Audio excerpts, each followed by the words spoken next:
ابن اسحاق کہتے ہیں کہ ہم تک یہ بات پہنچی ہے کہ اللہ تعالیٰ نے یحییٰ علیہ السلام کے بعد بنی اسرائیل ہی کے ایک شخص یاشیا بن آموس کو مبعوث فرمایا اور خضر علیہ السلام کو بھیجا، اور وہب منبع کا خیال ہے کہ یاشیا کے بجائے آرمیہ بن حلقیہ تھے جو کہ ہارون علیہ السلام کی اولاد میں سے تھے۔ آرمیہ سے اللہ تعالیٰ کا خطاب۔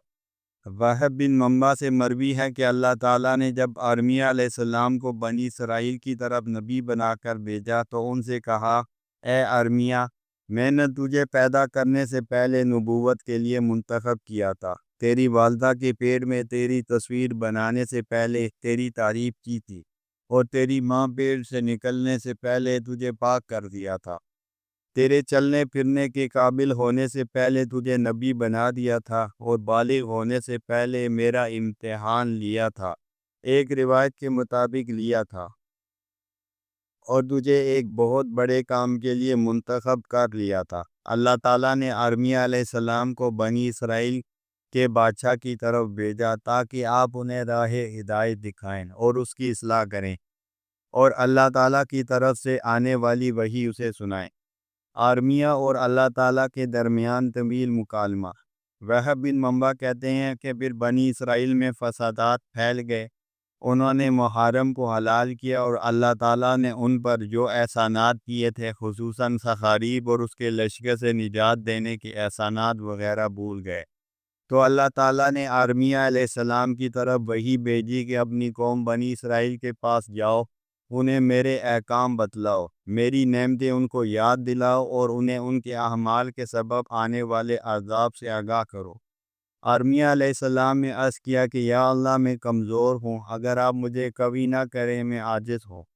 اگر آپ میرے اندر طاقت پیدا نہ کریں میں غلطی کرنے والا ہوں، اگر آپ مجھے سیدھی راہ نہ دکھائیں میں شکست خوردہ ہوں، اگر آپ میری نصرت نہ کریں میں ذلیل ہوں، اگر آپ مجھے عزت عطا نہ کریں۔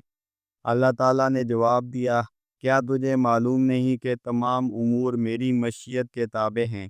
اور تمام دل اور زبانیں تیرے قبضے میں ہیں؟ میں اللہ ہوں، میرے جیسا کوئی نہیں، آسمان و زمین میرے ایک کلمے کی وجہ سے برقرار ہیں، میں سمندروں سے بات کرتا ہوں، وہ میرے قول کو سمجھتے ہیں، میں انہیں حکم دیتا ہوں، وہ میرے حکم کا مفہوم سمجھ کر اس پر عمل کرتے ہیں، میں نے ان کے گرد خشکی کی حدیں مقرر کی ہیں، وہ ان حدود سے تجاوز نہیں کرتے، وہ پہاڑوں جیسی موجیں لے کر آتے ہیں، لیکن جب میری مقرر کردہ حدود تک پہنچتے ہیں تو میری اطاعت کے آگے اور میرے حکم کے اعتراف کی وجہ سے رک جاتے ہیں۔ میں تیرے ساتھ ہوں، لہذا میرے ہوتے ہوئے تجھے تک کوئی نہیں پہنچ سکتا، میں نے تجھے اپنی مخلوقات میں سے بہت بڑی مخلوق میں بھیجا ہے تاکہ تو میرا پیغام پہنچائے، اور جو لوگ تیری اتباع کریں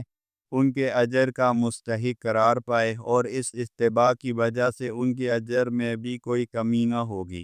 اور اگر تو اپنے کام میں کوتاہی کرے گا تو اس کوتاہی کی وجہ سے پائی جانے والی کمی کا بوجھ اٹھانے اور اس کی وجہ سے کوتاہی کرنے والوں کے بوجھوں میں بھی کمی نہ ہوگی۔ اپنی قوم کے پاس جاؤ اور ان سے کہو کہ اللہ تعالیٰ تمہارے آباء و اجداد کا تقوی یاد دلاتا ہے کہ تم اسے یاد کر کے پرہیزگاری اختیار کرو اور اس کا اجر حاصل کرو۔ اس نے تمہارے آباء کو اپنی اطاعت میں اور تم کو نافرمانی میں مصروف پایا۔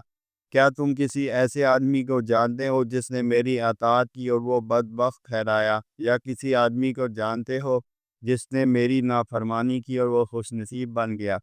یہ قوم تباہی کے دہانے تک پہنچ گئی، اس کے پادریوں اور بڑوں نے میرے بندوں کو اپنا غلام بنا لیا کہ وہ مجھے چھوڑ کر ان کی عبادت کرتے ہیں، میری کتاب کو چھوڑ کر ان سے فیصلے کرواتے ہیں،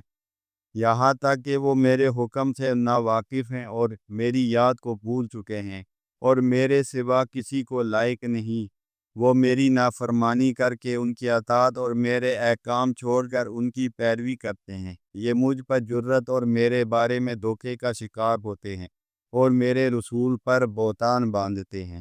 مجھے میرے جلال، بلند مرتبہ ہونے اور بلند شان والے ہونے کی قسم، میرے بندے کے لیے جائز نہیں کہ وہ مجھے چھوڑ کر کسی اور کی عبادت کرے، اس کے لیے مناسب نہیں کہ وہ مجھے چھوڑ کر بندوں کو اپنا معبود بنا لے۔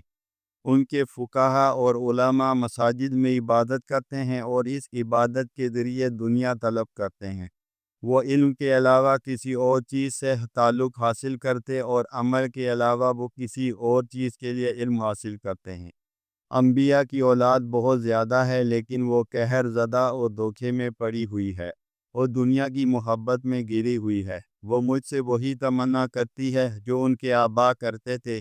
اور مجھ سے وہی اکرام چاہتی ہے جو اکرام میں نے ان کے آبا کا کیا تھا، اور وہ یہ سمجھتے ہیں کہ ان چیزوں کا ان کے علاوہ اور کوئی مستحق نہیں، حالانکہ نہ ان میں سچائی ہے، نہ تفکر ہے اور نہ تدبیر ہے،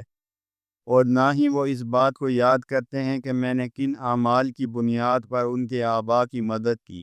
جب لوگوں نے میرے احکام میں تبدیلی کرنے کی کوشش کی تو ان کے آبا نے اس وقت میرے احکام کو برقرار رکھنے اور ان پر عمل پیرا ہونے کے لیے کس قدر محنت کی۔ انہوں نے اپنی جان اور خون لگایا یا مشکلات پر صبر کیا اور صدقے دل سے محنت کرتے رہے، یہاں تک کہ میرا کلمہ بلند ہوا اور میرا دین غالب آ گیا۔ عذاب سے مطلع کرنا۔ تم یہ باتیں قوم کو بتاؤ کہ وہ شاید مجھ کو مان لیں تو میں ان کی دعائیں قبول کروں، ان کے دشمنوں کو ان سے دور کروں، شاید وہ تیری طرف لوٹ آئیں تو ان کی عمروں میں اضافہ کروں کہ وہ غور و فکر کریں، اور میں ان کے عذر کو قبول کروں، اور اعمال کے بعد میں ان پر آسمان سے بارش برساؤں گا اور ان کے لیے زمین سے کھیتی اگاؤں گا، انہیں عافیت کا لباس دوں گا۔ لیکن اگر میری ان نعمتوں کے بعد میری نافرمانی اختیار کریں اور مجھ سے دور ہوں تو میں زندہ ہوں، اسے کب تک برداشت کروں گا، اور وہ میرے مقابلے میں آنے والے ہوں گے یا مجھے دھوکہ دینے کی کوشش کرنے والے ہوں گے۔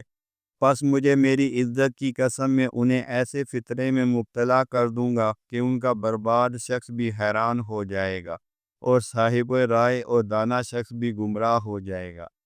پھر میں ان پر ظالم اور نافرمان بادشاہ مسلط کروں گا، اسے ہیبت اور رعب عطا کروں گا اور اس سے محبت، شفقت اور نرمی چھین لوں گا۔ اس کے پیروکار اتنے ہوں گے کہ جتنے اندھیری رات کے بادل، اس کے لشکر کی تعداد بادل کے ٹکڑوں کے برابر ہوگی، اور اس کے سواروں کی ڈھول دھوئیں کی طرح ہوگی۔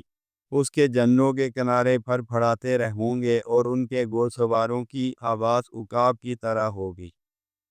ارمیا کو تشویش۔ پھر اللہ تعالیٰ نے ارمیا علیہ السلام کی طرف وحی بھیجی کہ میں بنی اسرائیل کو بابل کے بادشاہ یافس کے ذریعے ہلاک کرنے والا ہوں، جو کہ یافس بن نوح کی اولاد میں سے ہے۔ جب ارمیا علیہ السلام نے وحی سنی تو خوب روئے اور چلائے اور اپنے کپڑے پھاڑے اور اپنے سر پر مٹی ڈالی اور فرمایا، وہ دن اللہ کی رحمت سے دور تھا جس دن مجھے تورات دی گئی۔ میری زندگی کا بہترین دن وہ تھا جس دن میں پیدا ہوا۔ بنی اسرائیل کا آخری نبی ہونا میرے لیے بہتر ہے۔ اگر اللہ تعالیٰ میرے ساتھ خیر کا ارادہ کرتا تو مجھے آخری نبی نہ بناتا۔ میری وجہ سے بنی اسرائیل پر بدبختی اور ہلاکت آئی۔ ارمیا کی خوشی۔ جب اللہ تعالیٰ نے آپ کی آو و پکار سنی تو آواز دی، اے ارمیا، جو وہی میں نے تیری طرف بھیجی ہے، کیا وہ تجھ پر شا گزری ہے؟ عرض کیا، جی ہاں، اے اللہ، بنی اسرائیل پر وہ غمی والا دن آنے سے پہلے مجھے موت دے دیجیے۔ اللہ تعالیٰ نے جواب دیا، مجھے اپنی عزت اور جلال کی قسم، بیت المقدس اور بنی اسرائیل کو اس وقت ہلاک نہیں کروں گا جب تک کہ اس کی ابتدا تمہاری طرف سے نہ ہو۔ ارمیا اللہ رب العزت کا یہ جواب سن کر خوش ہوئے اور عرض کیا، ہرگز نہیں، اس ذات کی قسم جس نے موسیٰ اور دوسرے انبیاء کو حق کے ساتھ مبعوث کیا، میں بنی اسرائیل کی ہلاکت کی کبھی دعا نہیں کروں گا۔ پھر آپ بنی اسرائیل کے بادشاہ کے پاس آئے اور اسے خوشخبری سنائی اور فرمایا کہ اگر اللہ تعالیٰ ہمیں عذاب دے تو یہ ظلم ہی، کیونکہ ہمارے گناہ بہت زیادہ ہو چکے ہیں، اور اگر اللہ تعالیٰ ہمیں معاف کر دے تو یہ اس کی قدرت ہے۔